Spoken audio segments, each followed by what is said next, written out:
Hi everyone, and Meg, our instructor. My name's Chloe. I live in beautiful Hawaii, where the cost of living is high, but the price to live in paradise isn't too bad.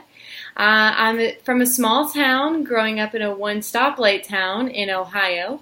I married a man in the U.S. Navy submarine force, so that's why we're here in lovely Hawaii. Our life is quite the adventure and a little stressful sometimes, so doing an online degree is ideal.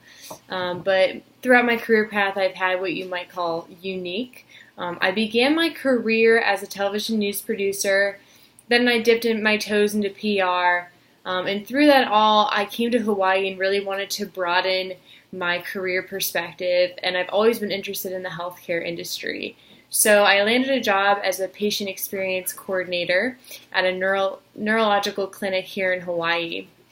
Even though it was really stressful at the time to jump from a job in the media to a job in healthcare, it was the best thing that I ever did. Within the first few months of working at the neurology clinic, I fell in love with learning all over again. I finally found my passion, and so I wanted to pursue an MPH. Our clinic is home to the largest clinical research center in Hawaii, and it hosts studies that are done in only about 10 other cities in the U.S. So we do a lot of really important studies, and that's really cool to be able to see patients from not only a physician side, but also as a research patient as well.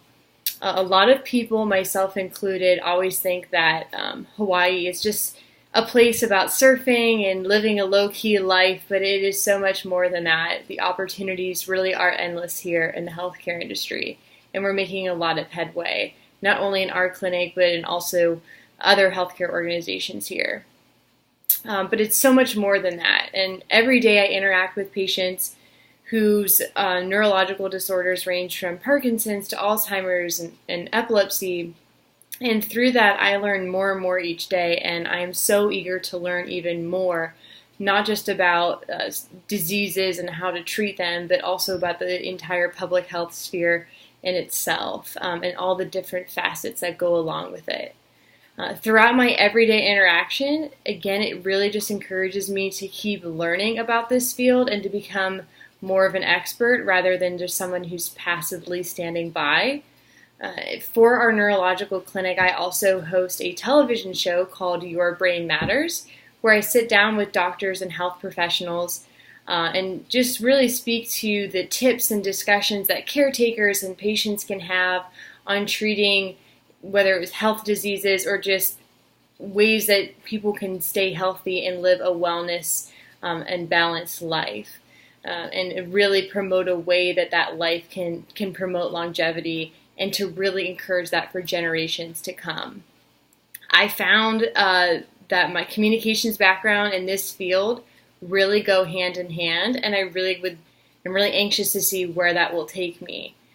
So what I found really interesting in our reading that I've really taken from is that just learning about the history of public health, and while we have come so far, we have so much more yet to go. Yes, we have learned from our mistakes, but there are so many more diseases and so many more things that we need to do to stay proactive and stay on top in terms of primary prevention. And so reading about how the government spends so little money on public health and so much on Medicare in terms of treating actually with medicine, just seeing the difference between what our government values and what we need is a major issue, and that's something that I'm really interested in kind of looking more into. So I really liked how the author in the book compared the medical field to public health in terms of how to understand the definition of public health and what it does.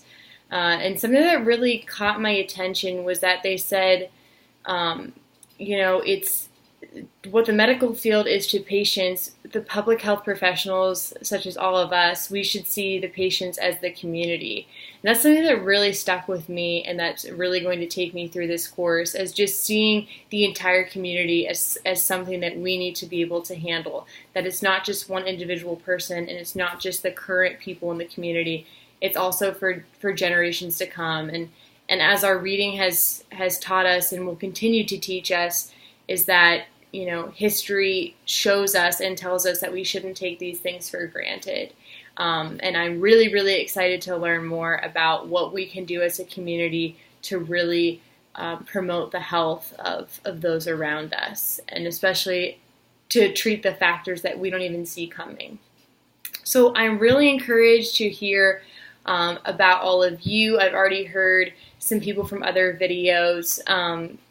Everybody's from around the U.S., and that's just really encouraging to know that people already have, you know, full-time jobs. I'm doing a full-time job myself, and I'm excited to do this with you all and to understand what role you'll be playing in public health, as well as identifying the role that I'll be playing. I say that because I don't know exactly what I want to do with public health yet. All I know is I want to keep using my communications background. I want to really work in health promotion. I just don't know what that subspecialty will look like yet. And I don't really want to limit myself. I want to absorb everything that I can so that I can be the best public health professional in my own way.